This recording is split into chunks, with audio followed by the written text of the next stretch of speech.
Hello everybody, welcome to this week's episode of The County Seat. I'm Chad Booth. Today we are going to talk about something that almost seems incongruous, the lack of housing. Because everywhere you turn, there are new housing projects going up right and left. You can't drive out of a neighborhood and come back a new year and find a new development. But the question is, how much of it is truly affordable for lower and middle income people? That's a problem. Utah has an affordable housing problem. And it's not just along the Wasatch Front. Affordable housing has become a problem in all of Utah's counties. The reasons for this are varied, but it boils down primarily to rising housing costs and stagnating wage growth. But that's a bit of an oversimplification, because the other contributing factors are as varied as zoning regulations, economic growth, utility costs, property tax, population growth, and more. The bottom line, however, is that more than 183,000 households in Utah spend more than half of their income on housing, leaving little cushion for necessities like food, transportation, savings, and emergencies. On top of that, wages have stagnated as worker productivity has grown, leaving many workers unable to afford comparable housing to what was available just a few years ago. From 2009 to 2016, real income in Utah grew at a rate of 0.3% per year, while rent went up 1.03% per year. Housing prices in Utah have skyrocketed since the Great Recession in 2008. In fact, Utah real estate prices have risen nearly 70% over the past decade, pricing many buyers out of the market and raising rental prices along the way. The COVID-19 pandemic has only exacerbated the housing problem. Low-income households are most likely to experience loss of income due to the pandemic. And with those households paying a higher proportion of their income towards housing and frequently having less savings, homelessness is on the rise. And this is not just a Wasatch Front problem. Poverty rates in Utah are often highest in rural areas. San Juan County, for example, has a poverty rate of 22.6%. Among those residents, 70% report being cost-burdened or severely cost-burdened by their rent payments. Carbon County has a 14.4% poverty rate, and 70% of its lowest-income residents report being cost-burdened. Wasatch County is in the interesting position of being mostly a rural county that is still within driving distance of Salt Lake, Summit, and Utah counties. As residents increasingly commute to these other communities for work, they have driven up real estate prices and rents. 91% of extremely low-income residents in Wasatch County report being severely cost-burdened by their rental rates, and there is a large shortage of available housing across all income levels, which drives the cost up even further. So there you have it. So what do we do about it?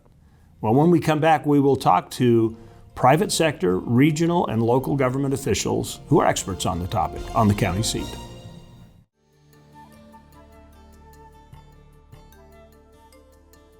Welcome back to The County Seat. We are having a conversation today about the topic of affordable housing. People in the know on this subject are here assembled as our panel. We will introduce our guests, Michael Parker, who is the Vice President of Public Affairs for Ivory Homes. Should have a private industry perspective on it. Ted Knowlton, who is a Deputy Director of the Wasatch Front Regional Council, which is the metropolitan part of the Wasatch Front AOG, among other things. And Commissioner Bob Stevenson from Davis County, who's very much engaged in affordable housing. Thank you for taking the time to join us for this conversation. Great to be here. Well, I would like to really start by just putting our head around what affordable housing really is. Because as I have come to this conversation in the last week and mentioned people I'm doing something on affordable housing, people's reactions are completely different as to what it is and what needs to be done. So how do you guys define affordable housing? Well, I think first thing we need to point out, Chad, is that we're not talking low income housing. A lot of times people interpret when we talk affordable housing that we're thinking of very low price, and that is not what we're talking about. We're talking about housing that basically, young marrieds, people in the workforce can move into and have it available to them. And that's the other key thing, is the availability. And I would agree with Commissioner in terms of there's affordable housing and housing affordability. Housing affordability being something where we don't want folks paying more than 30% of their total income towards housing. That's across the board.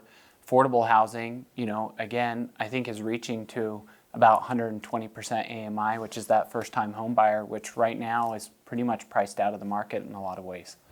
What kind of impacts is this having on labor, jobs, and the economy in general, particularly along the Wasatch Front? The process of trying to have the housing available is that there is not a lot of labor out there that can be supplied to actually build these homes. It's a very tight market on the labor. On the other hand, I think the thing that exists is that, again, referring to the younger group of people, is that the amount of income that they are making, even if they're college educated or trained through a tech school or whatever, are not making enough money. And so people are spending more and more overtime on housing, and this is affecting the ability of firms to keep and retain talent in Utah. And it also means that households are trying to figure out, well, how do we make our ends meet? And it's leading them to adjust in ways that lead to a worse quality of life for them. So for example, if they can't afford a home in the place that they really want to live, then there's this phrase, drive till you qualify. You get in your car and you drive until the land and the housing gets cheap enough that you can live there. And that means longer commutes, worse air quality, less time at home or in the office. And all of these things add up to a bit of a degradation of our quality of life. It is affordable housing reliant on more density, and does it have to be to make it profitable for builders? I think it's important to remove the dichotomy of it's either single family or apartments or transit-oriented development. I think that conversation leads to a lot of lightning rods on both sides of it. And really, we need a much better housing mix. When we did the Quality Growth Initiative in 1998, we set goals around what our community should look like in the state around a housing mix. And we've fallen short of those goals, especially in the missing middle, as it's called, with townhomes, duplexes, smaller product types, smaller lots, where we can actually bring those drive to affordability with land costs and consolidate them with smart density that isn't, a 6-story apartment building next to a single family home, but more of cottage homes or townhomes that actually get to the first-time home buyer. What are some examples of that? A great example is we have some product in Lehigh, for example, that's our Scandia collection. And it's very small lots. It's 5,000 square foot lots, but you're hitting a price point around $440. It's actually a premium middle product for us where the finishes and designs at a whole new level, but we're still able to hit a relative affordability, especially right in the heart of the Silicon Slopes, because we've been able to find the lot sizes that make sense. Chad, I think one other factor that exists too is that we in local government, especially as you get down to the city level, are basically having to change the mentality with how you look at things. Most of us have been raised with, either 10,000 to 15,000 square foot lots. That as kids, we played in the backyard. We did a lot of things. Nowadays, the cost of developing those are outrageous, and many people can't afford it. And the ideas of what kids have nowadays is changing from wanting to go out back and kick the ball around to doing more technical things that they may be doing within the house or being out and about enjoying entertainment. And I believe that one of the things that to be able to overcome this is we have to have at the city level planning commissions, also city councils and planning staffs all realize that it's not just about density, it's about the affordability of creating this and also what the wants are of this up and coming generation.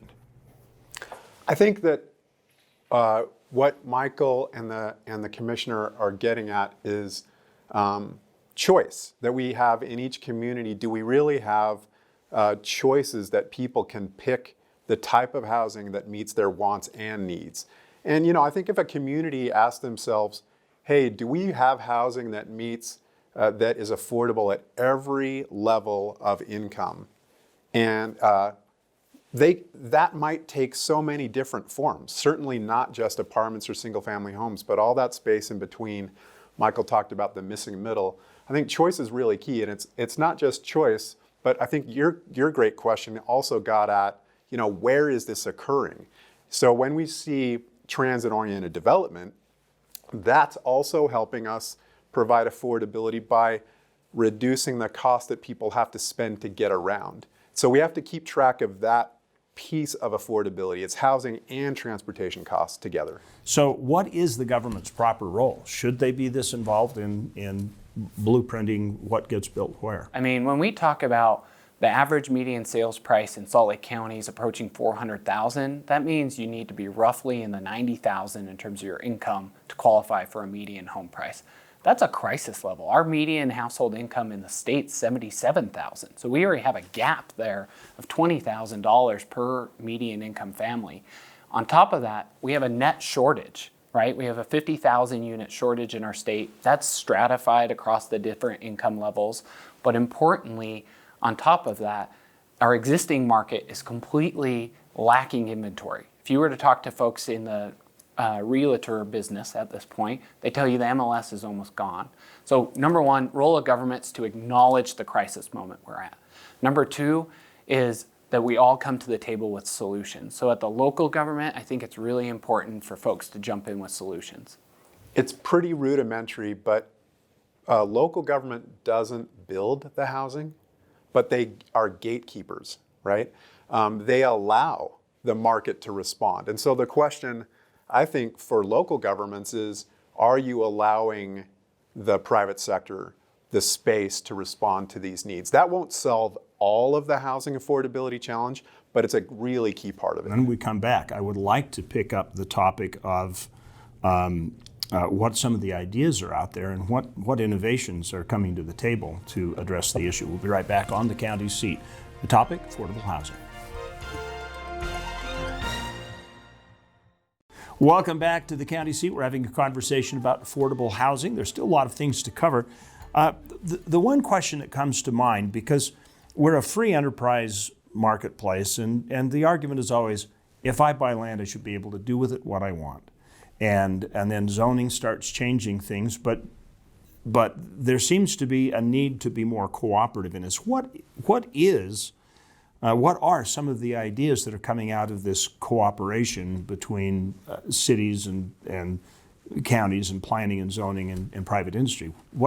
Chad, I'd point folks quickly, those elected officials that are watching today, to a recent study by the Kempsey Gardner Policy Institute, which noted 5 best practices, and zoning being one of them, but 5 best practices for local government to be part of the solution. Those include ADUs, TODs, we've already mentioned that. What are those? So ADUs, accessory dwelling units. Thanks for asking. I think a more normal nomenclature would be mother-in-law apartments. Folks have known what these are for a long time. We've had them for a long time, and in many ways, they haven't been regulated, which sometimes could be a safety concern. And so getting used to the idea of added density and an infill with additional units on a single family or other property, I think is an important strategy that's got to be part of the mix. TOD? Transit-oriented development. Thanks for going through the acronym and alphabet soup, but as we were talking about, when you get smart about transportation and land use at the same time, you can do smart development around our transit investments. How do you do things like a TOD and provide for that outdoor quality of life that Utah's known for? If you've got a string of apartments along a railroad track, how does Bobby go play in the backyard? As I was moving to the county, we were going through a general plan change.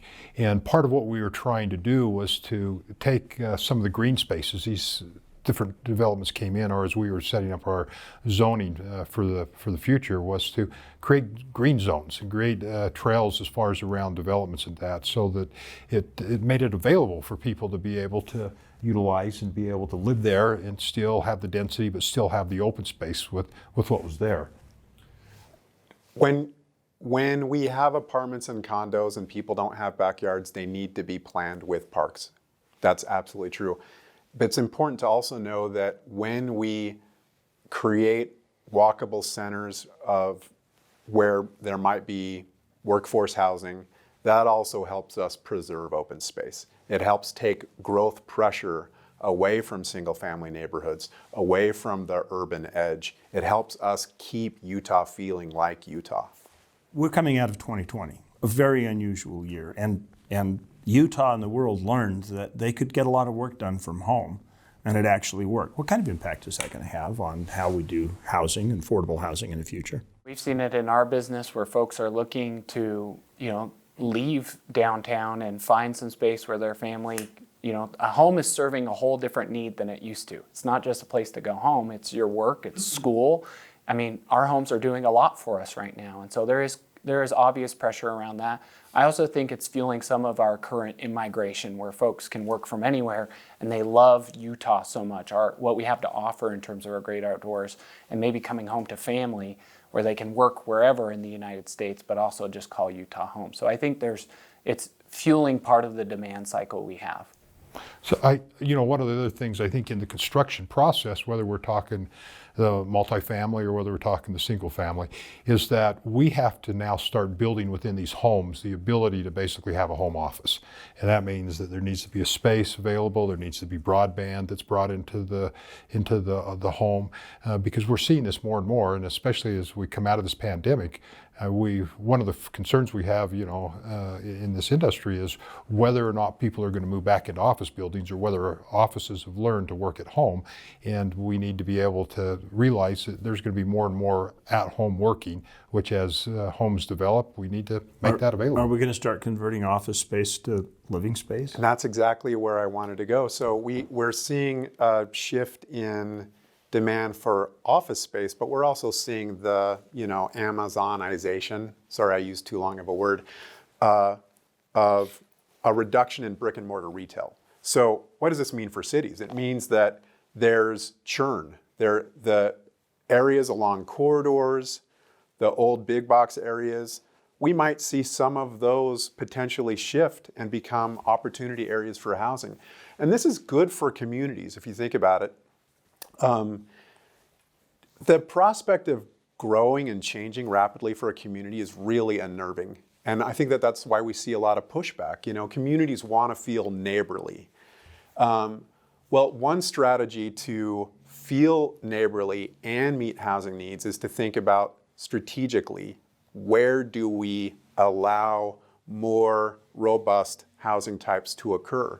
And along our arterials, in places that used to be retail centers, having them change and shift can do two things. It can help us stay neighborly in other parts of a city, and at the same time, help us create a sense of place, a walkable kinds of communities that complement those. Is there a return to that kind of close mix between commercial and residential? I think Ted's right. I think you'll see a shift because of the broader macroeconomic forces, the changes in the economy that are occurring, that's going to lead to these conversations around mixed use. So as you're talking about, a mix of office and residential, but also looking at these big box sites as real gems for our smart growth strategy along the entire Wasatch Front. But even beyond that, you touched on, the remote work. Probably the biggest benefactor potentially of that is rural Utah. Now we can use Station Park in Farmington as an example. There's no question it is a very nice shopping area. They've done a very good job there. But if you turn around and look at the outskirts, what's around it, there's townhouses and apartments. There's housing there, and that housing has to be there to basically make these commercial areas survive for the long run. People are the new anchor in terms of any kind of mixed use development. If you don't have the head count, it's hard to get the commercial and retail folks to make that size of a commitment. Okay, we're going to take a break. We're going to come back with our final thoughts on this conversation about affordable housing. You're watching The County Seat.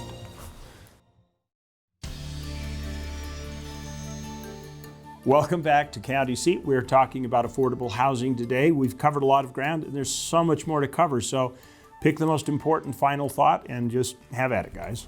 Over the past couple years, we've done the Ivory Prize for Housing Affordability through the University of Utah's Ivory Innovations effort. And we've been scouring the nation for the best ideas we can find. We've looked through more than 300, and we're starting to bring those ideas home to Utah. And they're private sector ideas. There are new ideas on down payment assistance. There are new ideas to help people avoid a large initial deposit on a rental unit. I mean, they're just incremental changes because there's no one size fits all.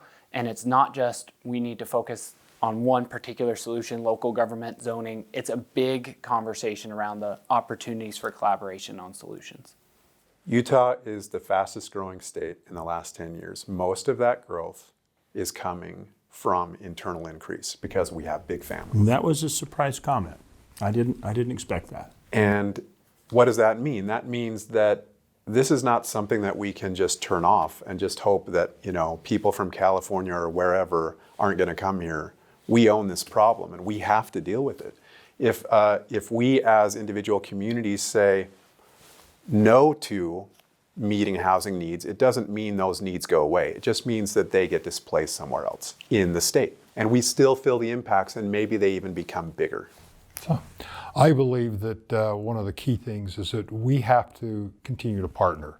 And that partner has to be dealing with communities, with developers, with, I think, financial institutions, I think with the legislature. I think the whole gamut has to be brought together. And I think that the days of communities waiting for something to come in are long gone. I think communities have to start going out and trying to figure out things that they can do.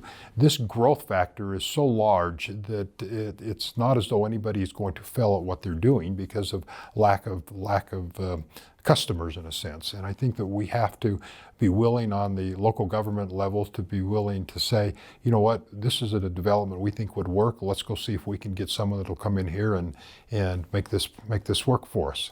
Excellent. Gentlemen, thank you for the conversation. We've only opened the top of the box. There's still a lot of stuff to come out.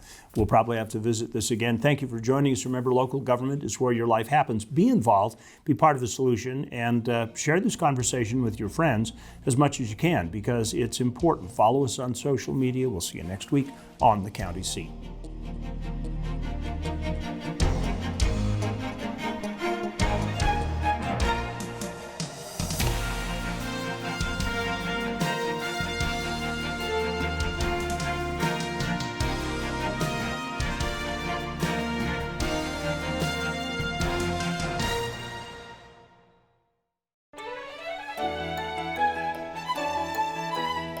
Thank you for watching The County Seat. Be sure to subscribe and turn on your notifications to keep up to date on the program and happenings around Utah.